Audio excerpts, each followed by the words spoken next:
Hello everyone. तो इस video में हम परीक्षा मंथन की जो नई सीरीज आई है बीपीएससी, जो आपका 66 बीपीएससी है, उसी को जो प्री के एग्जाम को लेके पूरी तरीके से फोकस्ड है ये किताब। तो इसी को हम कवर करेंगे। यहाँ पे देखिए, इसमें जो विशेष विशेष आकर्षण है, ठीक है, मतलब जो मेन पॉइंट्स हैं, जो टॉपिक्स कवर किए गए हैं वो हम देख लेते हैं कौन कौन सा पार्ट टच कर रहा है। तो देखिए, पहला जो हमारा है कि पूरे ईयर का जो बिहार का करंट अफेयर्स है वो इसमें रहेगा। आपका साल भर का जो राष्ट्रीय और अंतर्राष्ट्रीय जो करंट अफेयर्स है उसको इंक्लूड किया गया है। बिहार सामान्य ज्ञान होगा और सेंसस 2011 होगा, ठीक है ना। भारत और बिहार का दोनों का सेंसस यहाँ पे इंक्लूड किया गया है। और फिर इसके बाद आपके सॉल्व पेपर्स जो है 64 और 65 बीपीएससी प्री के पेपर्स होंगे, ठीक है। तो देखिए, पहला जो है इशू वो है हमारा नेशनल, ठीक है। तो नेशनल से हम स्टार्ट करेंगे। तो देखिए, मैं नेशनल का एक बार मैं इंडेक्स बता देती हूँ क्या क्या चीज़ें आती है, अदरवाइज आप इंडेक्स खुद ही देख लीजिएगा, ठीक है। इंडेक्स में क्या क्या चीज़ें हैं यहाँ पे आपके सामने हैं ही। हम स्टार्ट कर लेते हैं। तो देखिए, पहला जो हमारा है गुप्तकार समझौता, ठीक है। गुप्तकार समझौता क्या है, एग्जाम में आपके पूछ लेगा गुप्तकार समझौता किससे संबंधित है। तो देखिए, जो जम्मू और कश्मीर में जो 370 है उसको जो है ख़त्म करने के बाद जो स्टेटस है जम्मू कश्मीर का, उसके विरोध में है गुप्तकार समझौता। यहाँ पे कांग्रेस के अलावा 5 और दल हैं जो उन्होंने अपनी बात रखी है इस मुद्दे पे, अपनी संयुक्त बातें रखी। एक्चुअली 6 दल है, कांग्रेस और 5 दल और। इन्होंने ये कहा है कि जो 370 हटने से पहले जो वहाँ पे जो इशू था, जिस तरीके से सिचुएशन चल रही थी जम्मू कश्मीर में, वही जो है फिर से बहाल करने की बात की गई है। तो ये जो है मुद्दा है, एक बार मैं इसमें देख लेती हूँ। देखिए, यहाँ पे जम्मू कश्मीर में कांग्रेस के अतिरिक्त, ठीक है, यानी कि कांग्रेस को इंक्लूड करके 5 दलों ने 370 के मुद्दे पर अपनी राजनीतिक राय रखी है, ठीक है। तो ये क्या है, ये संयुक्त बयान पर दस्तखत करने वाले इसमें कौन कौन है ये देख लीजिएगा। 5 दल में से कौन कौन ने दस्तखत किया, ये कभी नहीं पूछता एग्जाम में, ये कभी पूछेगा नहीं इस तरीके के क्वेश्चन, ठीक है ना। तो एक बार देख लीजिएगा, ये मैं आपको यहाँ पे नहीं पढ़ के बता रही हूँ। फिर यह है कि कांग्रेस के अतिरिक्त जम्मू कश्मीर में इन 5 राजनीतिक दलों ने सर्वसम्मति से संकल्प लिया है कि 5 अगस्त 2019 से पहले, कब से, 5 अगस्त 2019 से पहले वाले जम्मू कश्मीर के विशेष दर्जे को बहाल करने के लिए वो पूरा संघर्ष करेंगे, ठीक है। तो 5 अगस्त से पहले जो जिस तरीके से जम्मू कश्मीर चल रहा था, वही जो है वो फिर से लाने की बात कर रहे हैं और उसके लिए पूरा जो है स्ट्रगल करेंगे लोग, ठीक है। इन्होंने ये भी कहा कि जो केंद्र सरकार द्वारा जो 370 के खात्मे का फैसला जो था वो पूरी तरीके से असंवैधानिक था, अनकॉन्स्टिट्यूशनल था, ठीक है। अब इसमें देखिए, गुप्तकार घोषणा पत्र 2 जारी किया गया है, गुप्तकार घोषणा पत्र 2। तो 370 की बहाली के लिए इन राजनीतिक दलों ने क्या किया है कि आपस में संयुक्त बयान वाले एक जो प्रपत्र है जिसको कहते हैं गुप्तकार घोषणा पत्र 2, ये जो है मीडिया के सामने भी साझा कर दिया इन लोगों ने, ठीक है। और इसके अनुसार जो है जो 4 अगस्त 2019 को गुप्तकार प्रथम घोषणा पत्र पर हस्ताक्षर करने वालों में आपस में बातचीत नहीं हो पाई थी, लेकिन अब फिर से इस पर संवाद शुरू किया जा रहा है। और मेनली आपको गुप्तकार समझौता जैसे ही आएगा आपके दिमाग में स्ट्राइक होना चाहिए कि जम्मू कश्मीर 370 जो हटाया गया उसी के विरोध में ये है और फिर से वो बहाली चाह रहे हैं, जैसे जो स्थिति थी, ठीक है ना, वो जो है उसको मेंटेन करना चाह रहे हैं। तो हमारा नेक्स्ट टॉपिक है जम्मू कश्मीर में भूमि खरीदने की इजाज़त, ठीक है। तो देखिए, पहले परमिशन नहीं थी, जो स्टेट के बाहर के लोग थे वो यहाँ पे ज़मीन को नहीं खरीद सकते थे, लेकिन अब वहाँ पे इनको परमिशन मिल गई, इनको इजाज़त मिल गई कि ज़मीन खरीद लेंगे। और कैसा जो है लैंड, नॉन एग्रीकल्चरल लैंड, गैर कृषि भूमि को खरीदने की इजाज़त मिली है, कृषि भूमि को नहीं मिली है, ध्यान रखिएगा इस बात को। तो ऑप्शन में कहीं आ गया कि जम्मू कश्मीर में भूमि खरीद सकते हैं, गैर कृषि भूमि भी खरीद सकते हैं, ठीक है। तो सही है, लेकिन कृषि भूमि नहीं खरीद सकते। तो कृषि भूमि आएगा तो उसको आपको करेक्ट नहीं करना है, ठीक है।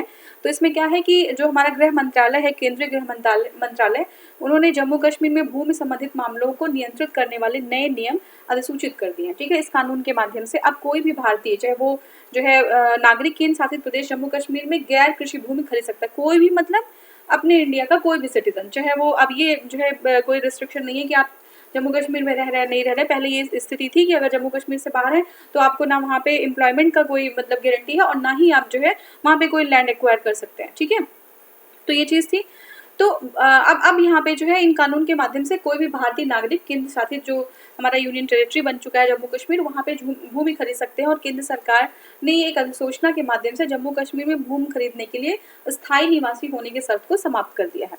कैसे कर दिया है, एक जो है कानून के माध्यम से, ठीक है, इन कानून के माध्यम से ये अधिसूचना जारी किया, ठीक है, अधिसूचना जारी किया और ये बता दिया कि वहाँ पे जो ये पहले जो नियम था कि अगर आप वहाँ के नहीं हैं तो आप जो है वहाँ लैंड नहीं खरीद सकते, तो ये जो है चीज़, ये शर्त को समाप्त कर दिया गया है। अब जो है जम्मू कश्मीर में गैर कृषि भूमि खरीदने के लिए किसी भी प्रकार के अधिवास या स्थायी निवासी प्रमाण पत्र की आवश्यकता नहीं होगी। ना आपको वहाँ का अधिवासी होना पड़ेगा, याद रखिएगा ऐसे ही ऑप्शन में आएगा, ठीक है। अधिवासी भी होना जरूरी नहीं है और स्थायी निवासी या स्थायी निवास प्रमाण पत्र भी वहाँ पे आपको दिखाने की जरूरत नहीं है, ठीक है ना। लेकिन कृषि योग्य भूमि को इसके तहत शामिल नहीं किया गया, ये बहुत इंपॉर्टेंट चीज है। नॉन एग्रीकल्चरल लैंड को आप वहाँ पे ले सकते हैं, लेकिन कृषि योग्य भूमि है वो शामिल नहीं है। और इसकी खरीद अभी भी राज्य के जो स्टेट है, राज्य के किसानों और कृषिविदों द्वारा ही की जा सकती है, ठीक है। तो किसान और जो कृषिविद हैं उनके द्वारा ही की जा सकती है। अब देखिए केंद्र सरकार जल्द ही केंद्र शासित प्रदेश लद्दाख के संबंध में भी इस तरीके की अधिसूचना जारी कर सकता है। तो जम्मू कश्मीर के विषय में अधिसूचना जारी करी जा चुकी है, लेकिन लद्दाख के केस में भी इस तरीके की अधिसूचना केंद्र सरकार जारी कर सकता है। वहाँ पे हम जल्दी ही लैंड खरीद सकते हैं जो भी इंटरेस्टेड हो, ठीक है। तो आपके लिए अपॉर्चुनिटी है, अगर आपको लेना है तो आप वहाँ पे जाके लैंड ले सकते हैं। नए कानूनों के माध्यम से जम्मू कश्मीर की भूमि पर स्थायी निवासियों के विशेष अधिकारों को समाप्त कर दिया गया। तो वहाँ भाई उनका विशेष अधिकार था कि बाहर के लोग लैंड नहीं ले सकते, ठीक है ना।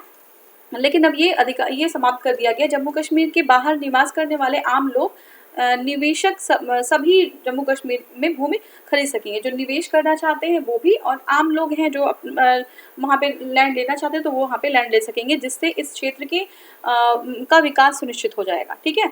कृषि योग्य भूमि को गैर कृषि प्रयोजन के लिए उपयोग करना प्रतिबंधित कर दिया गया है, ठीक है ना।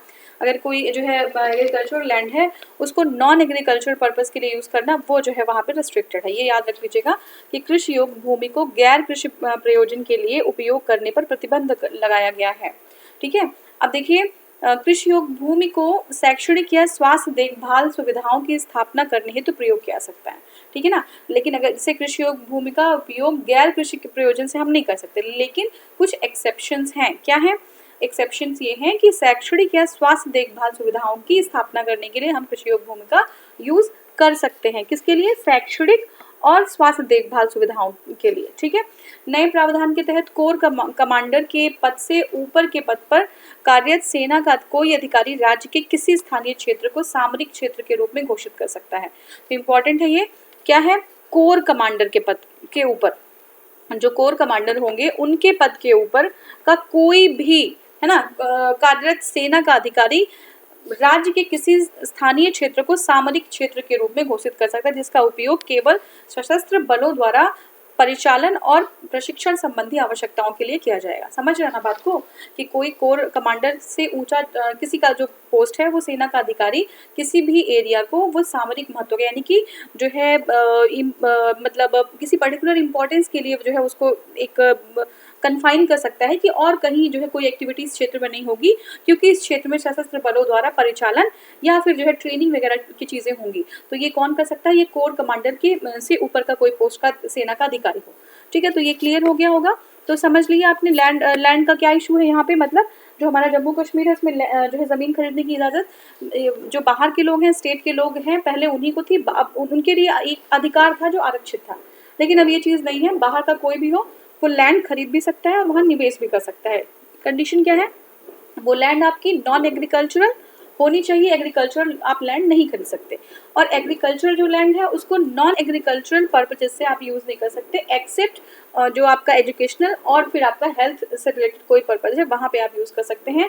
और एक चीज़ और थी कि कोर जो है आपका ये क्या नाम था इनका, कोर कमांडर, ठीक है। कोर कमांडर के जो है पोस्ट के ऊपर कोई भी सेना का अधिकारी किसी भी एरिया को एक जो है सामरिक क्षेत्र घोषित कर सकता है, वहाँ पे ट्रेनिंग करने के लिए, वहाँ पे परिचालन वगैरह करने के लिए सेना से रिलेटेड जो है वो एरिया उसको क्या कर सकता है, कन्फाइन किया जा सकता है कि ये जो है इसी पर्टिकुलर काम के लिए आरक्षित कर दिया गया, ठीक है। तो ये हो गया।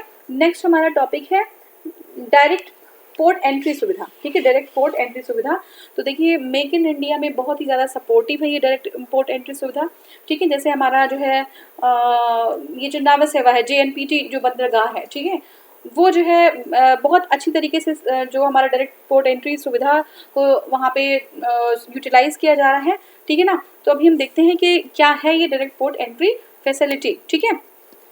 तो देखिए जो केंद्रीय मंत्री हैं मनसुख मंडाविया, ठीक है, तमिलनाडु के तूतीकोरिन में वीओ चिदम्बरम बंदरगाह पर रसद लागत को कम करने में मदद करने के लिए एक डायरेक्ट पोर्ट एंट्री सुविधा, डायरेक्ट पोर्ट एंट्री फैसिलिटी, जिसको डीपीई शॉर्ट में कह देते हैं हम लोग, का उद्घाटन किया। कहाँ पे किया है? तो याद रखिएगा, ये है पीओ चिदम्बरनार बंदरगाह, ठीक है। तो यहाँ पे पीओ चिदम्बरनार बंदरगाह में जो है रसद लागत को कम करने के लिए डायरेक्ट पोर्ट एंट्री सुविधा का उद्घाटन कर दिया गया है, ठीक है। इस सुविधा को 30 वर्ष तक संचालित करने के लिए केंद्रीय भंडारण निगम के साथ समझौता किया गया है। किसके साथ किया गया? केंद्रीय भंडारण निगम के साथ समझौता किया गया है 30 वर्ष को तक संचालित करने के लिए। और इससे पूर्व कारखानों से सीलबंद कंटेनर्स जो होंगे उनको पहले तूतीकोरिन में संचालित होने वाले कंटेनर फ्रेट स्टेशंस, समझिए इजी लैंग्वेज में, जो कंटेनर्स होते हैं, आपने बड़े बड़े कंटेनर्स मग्स वगैरह के देखे होंगे ना, बहुत बड़े बड़े कंटेनर्स होते हैं, ठीक है ना। तो वो जो कंटेनर्स होते हैं वो सीलबंद कंटेनर होंगे, पहले उनको तूतीकोरिन में जो है भेजा जाएगा, ठीक है ना। कहाँ पे? कंटेनर फ्रेट स्टेशंस पे, तूतीकोरिन में कंटेनर फ्रेट स्टेशन होगा, वहाँ भेजा जाएगा, ठीक है। वहाँ पे इनलैंड कंटेनर डिपो में से एक में ले जाया जाता है और ये सुविधा एक कार्य दिवस में सुबह 10 बजे से रात 8 बजे तक ही उपलब्ध होती थी, पहले की बात है, ठीक है ना। ये जो है एक मतलब अगर हम देखें कि एक कार्य दिवस मतलब एक जो हमारा वर्किंग टाइम है उसमें 10 टू लेके इवनिंग 8 तक ही जो है ये फैसिलिटी थी, ठीक है। इसकी वजह से कंटेनरों को कंटेनर टर्मिनलों के अंदर ले जाने में काफ़ी देरी हो जाती थी, ठीक है ना। अब कंटेनर नहीं पहुंच पाए तो टर्मिनल के अंदर नहीं जा पाते तो बहुत टाइम, क्योंकि 8 o'clock के बाद वो मूव नहीं कर पाएंगे तो बहुत टाइम कंज्यूमिंग था। मतलब एक कंटेनर को पूरा जो है हम एक रोटेशन कराने के लिए 8-10 दिन लग जाते थे पहले, ठीक है। तो अत्याधुनिक जो डायरेक्ट पोर्ट एंट्री सुविधा, जिसके बारे में मेरा टॉपिक हम लोग का यही था, इसके माध्यम से निर्यातक अपने कंटेनरों को सीएफएस के दखल के बिना कारखानों में सीधा बंदरगाहों के कंटेनर टर्मिनल पर 24 घंटे भेजने की सुविधा पाएंगे। क्या होगा कि अब हमें सीएफएस में नहीं ले जाना है, वहां ले जाए बिना हम कारखानों से सीधे बंदरगाह पे लेके जाते हैं, ठीक है ना। जो हमारा पोर्ट है अब सीएफएस में नहीं लेके जाएंगे, ठीक है, वहां से हम सीधे अब सीएफएस में नहीं जाएंगे तो क्या फायदा होगा बताइए? आपका बहुत सारी चीजें जो है बच जाएंगी, आपके बहुत सारे ट्रांजिट जो आपके बहुत सारे वहाँ पे जो आप वहाँ पे एक्सपेंस कर रहे होंगे, है ना, किसी भी फॉर्म में, तो बहुत ज़्यादा जो उसकी क्या टेक्निकलिटीज है ये तो नहीं पता है, आइडिया बहुत ही, लेकिन बहुत सारी चीज़ें जो आपको वहाँ पे बहुत सारे एक्सपेंसेस होते होंगे वो आपके कट हो जाएंगे, ठीक है ना। और बहुत ज़्यादा यहाँ पे हमारे जो है इसमें दिया भी नहीं है, तो आप बस इतना समझिएगा कि जो बहुत सारे हमारे और एक्सपेंसेस होंगे वो कट जाएंगे और हम जो कंटेनर है वो हम सीएफएस में जो है वहाँ से हम उसके दखल के बिना हम सीधे जो है पोर्ट पे लेके जाएंगे, ठीक है ना। कारखानों से सीधे बंदरगाहों के कंटेनर टर्मिनल पर ये फैसिलिटीज 24 घंटे होगी। वहाँ पे क्या था? वहाँ पे ये था कि 10 से 8 बजे तक है, ठीक है ना। लेकिन अगर हम डायरेक्ट पोर्ट एंट्री सुविधा को हम अगर उसके यूटिलाइज कर लें तो हम 24 घंटे ये काम कर सकते हैं, ताकि हमारा जो कंटेनर है वो टाइमली जो है अपने डेस्टिनेशन पे पहुँच जाएगा, ठीक है। यह सुविधा ट्रक पार्किंग टर्मिनल के अंदर 18,357 वर्ग किलोमीटर के क्षेत्र में बनाई गई है, जिससे कारखाने से सील होकर आए निर्यातित वस्तुओं से भरे कंटेनरों के सीमा शुल्क निकासी सुविधा प्रदान करने हेतु सागरमाला परियोजना के तहत विकसित किया गया है, ठीक है। तो ये जो है सबसे पहले जो आपका ये जो सुविधा है डायरेक्ट पोर्ट एंट्री वो आपका जेएनपीटी पोर्ट पे ही जो है की गई थी। वहाँ पे जैसे बहुत सारे कस्टम क्लियरेंसेस और ये सारी चीज़ें हैं, ये पेपर वर्क जो मैं अभी आपको बता रही थी कि आपका जो बहुत सारे एक्सपेंसेस है जो बच जाएंगे, तो पेपर वर्क वगैरह की जो चीज़ें हैं वो वहाँ से कट जाएगा। तो काफ़ी आपको पहली बात तो आपको 8-10 दिन नहीं लगेगा एक कंटेनर को डेस्टिनेशन पहुँचाने, आप 24 आवर्स आपका ये काम हो रहा है, तो आप बहुत जल्दी ये काम जो है जो उसका डेस्टिनेशन है वहाँ पे उसको आप पहुंचा पाएंगे, ठीक है। तो ये हो गया हमारा। अब नेक्स्ट हमारा एकल पुरुष अभिभावक के लिए चाइल्ड केयर लीव, ठीक है। अब देखिए एकल पुरुष अभिभावक, ठीक है, जो अभिभावक एकल जो है एकल पुरुष अभिभावक हैं उनके लिए चाइल्ड केयर लीव की बात कर रहे हैं, ठीक है। तो देखिए इसमें जब भी आपको जैसे कोई प्री का क्वेश्चन आप प्री के लिए पढ़ रहे हैं फोकस, तो आपको ना इसमें थोड़ा सा, हालांकि ये प्री का टाइम है फिर भी आप जब पढ़ रहे हैं तो आपको ये चीज़ पता होनी चाहिए ना कि इसके प्रोज और कॉन्स क्या हैं, ठीक है ना। तो देखिए इसके पॉजिटिव और निगेटिव दोनों हैं, ठीक है। पॉजिटिव निगेटिव दोनों क्या हैं? जैसे फीमेल्स के केस में है ना, जो विमेंस होती है उनके केस में क्या है कि चाइल्ड केयर लीव उनको मिलता है, ठीक है। वो अपने बच्चे को अपना टाइम देने के लिए कुछ उनको टाइम मिल जाता है, गवर्नमेंट जो है उनको कुछ टाइम प्रोवाइड करती है कि अपने बच्चे के साथ कर ले ताकि उसके फ्यूचर के लिए वो टाइम सेव कर पाएँ, ठीक है ना। लेकिन देखिए ये जो है ना, इसको हम कह सकते हैं ना कि ये लिप वर्क है, ये गवर्नमेंट बहुत अच्छी तरीके से इम्प्लीमेंट नहीं कर रही है। अभी इसके पॉजिटिव में भी हम आएंगे, ठीक है। बहुत सारे ऐसे हमारे ऑर्गेनाइजेशंस हैं, बहुत सारे ऐसे इंस्टीट्यूशंस हैं, गवर्नमेंट की ही बात करें तो प्राइवेट में हम आ ही नहीं रहे हैं।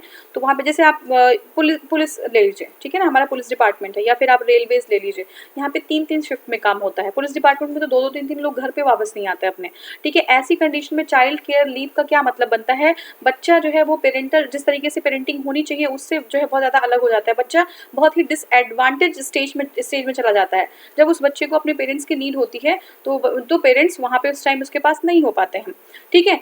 अल्टीमेटली बच्चे के साइकोलॉजिकल जो है उसका बिहेवियर है वो उस तरीके से शेप नहीं हो पाता जिस तरीके से होना चाहिए, है ना, ओवरऑल डेवलपमेंट नहीं हो पाता है, ठीक है।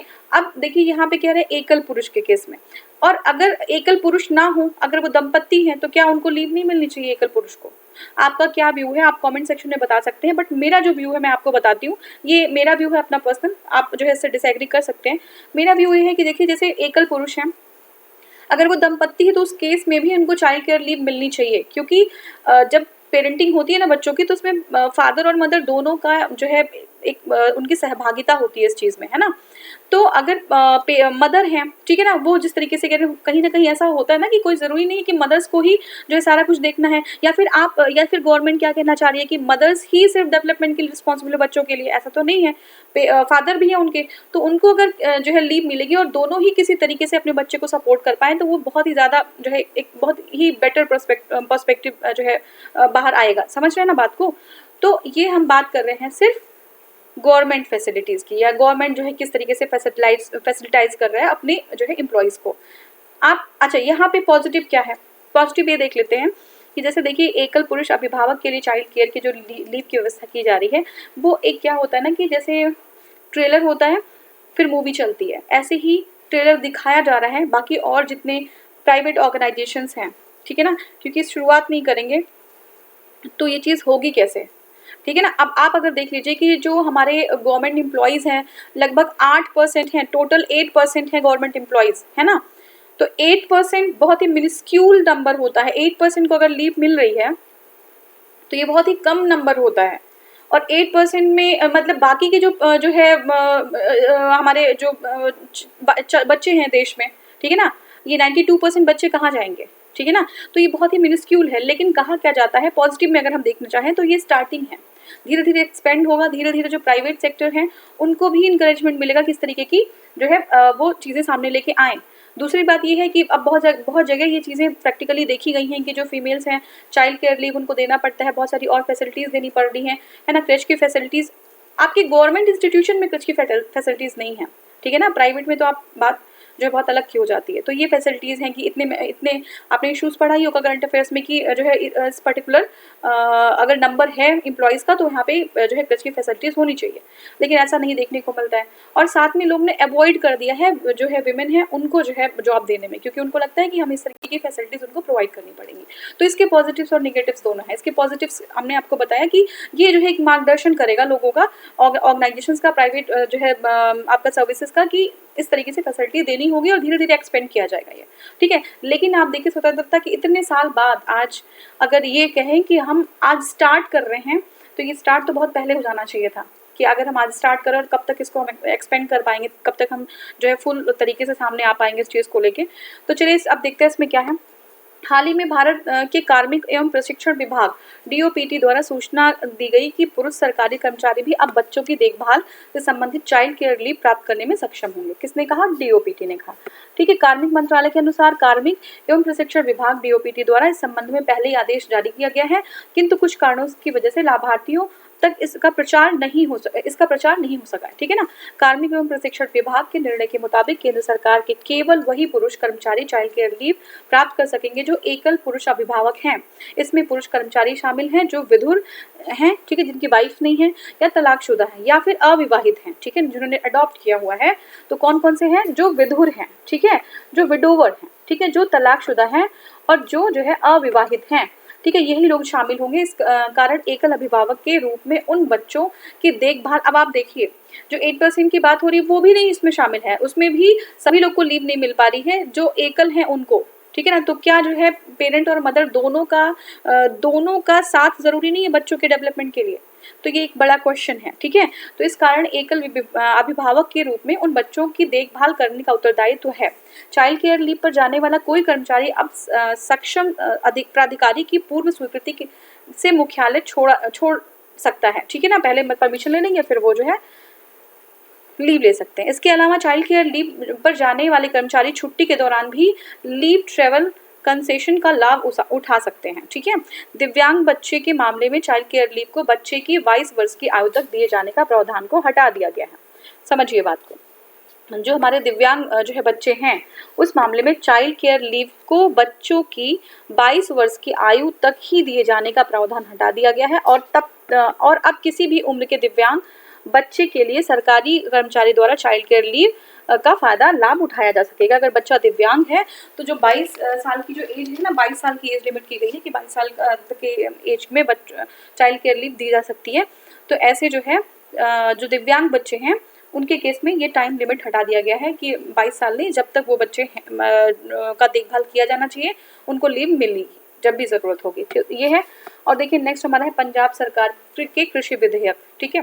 पंजाब सरकार की कृषि विधेयक की बात करेंगे तो देखिए हाल ही में केंद्र सरकार के नए कृषि कानूनों का विरोध करते हुए पंजाब विधानसभा ने 4 कृषि विधेयक पारित किए हैं, ठीक है। तो सेम हमारा आपने कृषि विधेयक पढ़ा होगा तो ऐसे ही सेम है, ठीक है ना, उनका भी यही सेम है, लेकिन उनका विरोध किया गया। तो अभी हम देखेंगे क्या है।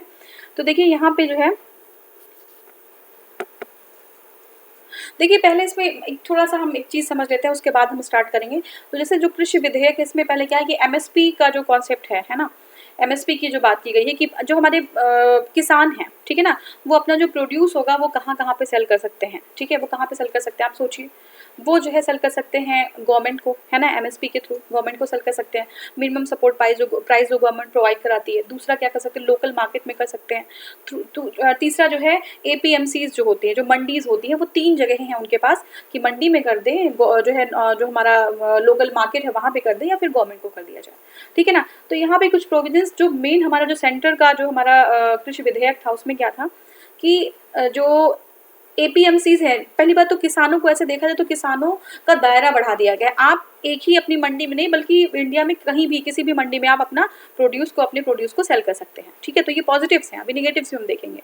दूसरी चीज़ क्या थी वहाँ पे कि जो आपके जैसे ये था कि जो हमारा प्रोड्यूस है, जो मान लीजिए मैं किसान हूँ और मेरा जो कोई प्रोड्यूस है, मान लीजिए मैंने आलू जो है उपज हुई है हमारी, तो मैं क्या कर सकती हूँ कि मैं किसी मार्केट में लोकल को भी, या फिर कोई जैसे मान लीजिए चिप्स बनाने वाला है, जैसे मान लीजिए लेज है, ठीक है ना, कोई भी है XYZ कोई भी है, ठीक है। तो मान लीजिए वो है और उन्होंने मुझसे कहा कि आप प्रोड्यूस कर रहे हैं, आप मुझे डायरेक्टली मुझे दे दीजिए। तो मैं किसी कंपनी को, किसी ऑर्गेनाइजेशन को डायरेक्टली अपना प्रोड्यूस दे सकती हूँ, ठीक है। तो ये भी हो गया हमारा, ठीक है।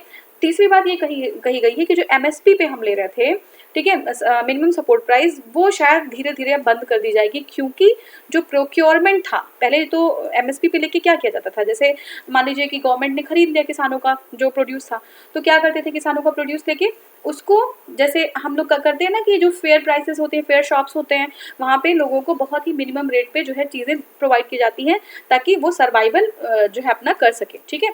तो वो जो है लेके चीज़ों को डिस्ट्रीब्यूट लोगों को कर दिया जाता था। लेकिन अब क्या है कि गवर्नमेंट ने क्लियरली बताया है कि अगर कोई मतलब इस तरीके से कोई स्पेशल कंडीशन आती है, उस केस में हम जो है आपके प्रोड्यूस को आप करेंगे, सिक्योर करेंगे, है ना, या हम परचेज करेंगे। अदरवाइज हम जो है उसको परचेज नहीं करेंगे। परचेज करके क्या करते थे, उसको प्रोक्योर करते थे। वो जो है FCI जो है फूड कॉर्पोरेशन ऑफ इंडिया, उनके बड़े बड़े कंटेनर्स होते थे और वहाँ पे जो है उसको डंप कर दिया जाता है, ठीक है ना। तो पहली बात उनके पास कंटेनर्स भी नहीं है ना, जो चीज़ खरीदते थे वो कहीं ऐसे, आपने कई बार आपने हिंदू में, कहीं न्यूज़पेपर्स में आपने पढ़ा होगा कि बहुत सारे बोरे आपको दिख रहे हैं और उसके ऊपर एक पॉलीथीन लगा के रख दिया है, 2-2 3-3 साल वहीं पे पड़े हैं, चूहे खा रहे हैं, बारिश हो रही है, खराब हो रहा है, ठीक है ना, ये चीज़ें देखने को मिली। तो पहली बात तो उनके पास कंटेनर की फैसिलिटीज़ उतनी नहीं थी, ठीक है। और अब वो कह रहे हैं कि प्रोक्योरमेंट नहीं किया जाएगा, किसी स्पेशल कंडीशन में हम प्रोक्योर करेंगे, अदरवाइज नहीं करेंगे। तो इसका मतलब है कि जब वो प्रोक्योर नहीं करेंगे तो एमएसपी फिर क्यों, एमएसपी की बात ही खत्म हो जाएगी धीरे धीरे, है ना। तो ये किसानों के लिए बेहद जो है बहुत परेशानी की बात थी। अगर हम पॉजिटिव में देखें तो देखिए जो हमारे एमएसपी है ना, वो सारे किसानों से लाभान्वित नहीं हो रहे थे, ठीक है ना। एमएसपी से जो है हमारे जो प्रॉस्पेरस जो फार्मर्स थे, जो स्टेट जैसे पंजाब हो गया, हरियाणा हो गया, वहाँ के किसान जो है एमएसपी के बारे, बाकी तो किसान एमएसपी जानते ही नहीं है क्या होता है, ठीक है ना। तो वो बहुत अच्छी तरीके से एमएसपी को यूटिलाइज कर रहे थे हरियाणा और पंजाब के लोग, ठीक है ना। तो ये जो है ना बहुत ही कम लोगों पे इफेक्ट पड़ेगा एमएसपी का, है ना, बाकी लोग जानते ही नहीं थे। लेकिन ये है कि हाँ एमएसपी हटाई जा रही है, तो इसके पॉजिटिव ये हो गया कि बहुत एमएसपी का कोई बहुत खास फर्क नहीं था हमारे यहाँ, ठीक है। तो कुछ ऐसी चीजें थी जिसको अपोज कर रहे हैं, जिसको कौन अपोज कर रहा है, ये जो पंजाब विधानसभा का जो कृषि विधेयक है वो अपोज कर रहा है। तो हम देखते हैं इसमें क्या है। देखिए बीते माह केंद्र द्वारा लागू किए गए 3 जो कृषि कानून में बदलाव करने के लिए 3 संशोधन विधेयक भी शामिल हैं। तो विधेयकों के प्रमुख प्रावधान क्या है, देखिए मूल आश्वासन और कृषि सेवाओं पर किसान सशक्तिकरण और संरक्षण समझौता, विशेष प्रावधान और पंजाब संशोधन विधेयक 2020 क्या है इसमें, पंजाब सरकार द्वारा पारित विधेयक ये सुनिश्चित करने का प्रयास करता है कि गेहूं और धान की बिक्री तथा खरीद न्यूनतम जो समर्थन मूल्य है से कम मूल्य पर न की जाएगी। तो ये पंजाब सरकार वाला जो कृषि विधेयक है वो क्या कहता है, वो ये कहता है कि ये सुनिश्चित करने का प्रयास करता है कि गेहूं और धान, देखिए याद रखिएगा, गेहूं और धान की बिक्री तथा खरीद मूल्य, ठीक है, बिक्री तथा खरीद मूल्य यानी कि एमएसपी से कम मूल्य पर न की जाए, ठीक है ना। दूसरी क्या चीज़ है, हाँ, विधेयक के मुताबिक यदि कोई व्यक्ति या कंपनी या निगम किसानों को अपनी उपज को न्यूनतम समर्थन मूल्य से कम मूल्य पर बेचने के लिए मजबूर करता है तो उसे कम से कम 3 वर्ष कैद की सजा होगी, ठीक है ना। ऐसा हो सकता है ना, जैसे मान लीजिए कि उसको ना कहीं कहीं पे अड़तिया बोलते हैं, या फिर आप उसको मीडिएटर बोल लीजिए। जैसे मान लीजिए मैं किसान हूँ और मैंने जो है, मेरे पास जो है गेहूं है, बहुत सारा गेहूं हमारा जो है प्रोड्यूस हुआ है, गेहूं का, आलू समझ लीजिए। तो अब मुझे किसी ने कहा कि जो मीडिएटर था उसने कहा कि मैं आपका जो फसल है मैं इतने में जो है बिकवा दूंगा, ठीक है ना। आप डायरेक्ट जाएंगे तो आपको उतना भी नहीं मिलेगा, लेकिन आपकी जो क्वालिटी है ना वो बहुत लो है, आपका गेहूं बहुत पतला दिख रहा है, आपका जो आलू है ना वो बहुत अच्छा नहीं है, क्वालिटी अच्छी नहीं है, तो मैं इतने में करा दूंगा आपका। तो क्या करते हैं लोग, उनको सेल कर देते हैं, लेकिन वो बहुत हाई प्रॉफिट पे जो पार्टी होती है उनको देते हैं, समझ रहे हैं ना। तो कोई भी ऐसा इंसान जो एमएसपी से नीचे अगर उपज को ले रहा है किसानों से और मजबूर कर रहा है कि हमें बेचो, उसको कम से कम 3 साल की कैद हो सकती है और साथ ही जुर्माने का भी प्रावधान लगा दिया गया, ठीक है। नेक्स्ट हमारा है किसान उपज परिवार एवं वाणिज्य संवर्धन और सुविधा प्रवेश प्रावधान और पंजाब संशोधन विधेयक 2020। इसमें क्या है, इस विधेयक के माध्यम से, फिर से देख लीजिए विधेयक क्या है, किसान उपज व्यापार एवं वाणिज्य, ठीक है, संवर्धन और सुविधा विशेष प्रावधान और पंजाब संशोधन विधेयक 2020। इस विधेयक के माध्यम से कृषि उपज विपणन समिति अधिनियम 2016 के संबंध में राज्य में यथास्थिति की घोषणा की गई है। यह जो विधेयक है यह सुनिश्चित करने का प्रयास करता है कि निजी व्यापारियों को भी सरकारी मंडियों की तरह ही विनियमित किया जाएगा, ठीक है। तो जैसे निजी व्यापारी, मैंने कहा निजी व्यापारियों से जो है लेन देन हो सकता है, तो निजी व्यापारी जो है वो भी सरकारी मंडियों की तरह समझे जाएंगे, ठीक है। दूसरी क्या चीज़ है, आवश्यक वस्तु यानी कि विशेष प्रावधान और पंजाब संशोधन विधेयक 2020। पंजाब सरकार के इस विधेयक का उद्देश्य उपभोक्ताओं को जमाखोरी और कालाबाजारी की कुप्रथाओं से सुरक्षा प्रदान करना है, ठीक है। तो इसमें क्या है कि जमाखोरी और कालाबाजारी, जमाखोरी मतलब समझ रहे हैं ना, कि कोई चीज़ क्या करते हैं लोग उसको जो है खूब जमा कर लेते हैं, ठीक है ना। जैसे मान लीजिए दालें हैं, ठीक है, या कोई भी चीज़ है जिसको जमा कर लिया आपने, अब आप अभी प्राइस नहीं है सही, जब प्राइस सही मिलेगा तब हम उसको सेल करेंगे, तो उसको कहते हैं जमाखोरी, जिसकी वजह से प्राइस इन्फ्लेशन बढ़ जाता है, ठीक है। तो यह विधेयक पंजाब राज्य को असाधारण परिस्थितियों जैसे अकाल मूल्य वृद्धि, ठीक है ना, प्राकृतिक आपदा या कोई अन्य स्थिति में उत्पादन, ठीक है, आपूर्ति और वितरण में स्टॉक सीमा को विनियमित करने या प्रतिबंधित करने के लिए आदेश देने की शक्ति रखते हैं, ठीक है। तो ये हमारा हो गया कवर, ठीक है ना। इसमें जैसे मान लीजिए, फिर से देख लीजिए अगर क्लियर ना हो, जमाखोरी या विधेयक पंजाब राज्य को असाधारण परिस्थितियों, जैसे कोई परिस्थिति आ गई, अकाल हो गया, मूल्य में वृद्धि आ गई, या प्राकृतिक आपदा या कोई अन्य स्थिति में उत्पादन, आपूर्ति और वितरण और स्टॉक सीमा को विनियमित करने या प्रतिबंधित करने के लिए आदेश देने की शक्ति प्रदान करता है, ठीक है ना। तो ये जो विधेयक है ये इसके काम है। और नेक्स्ट हमारा वीडियो होगा पहला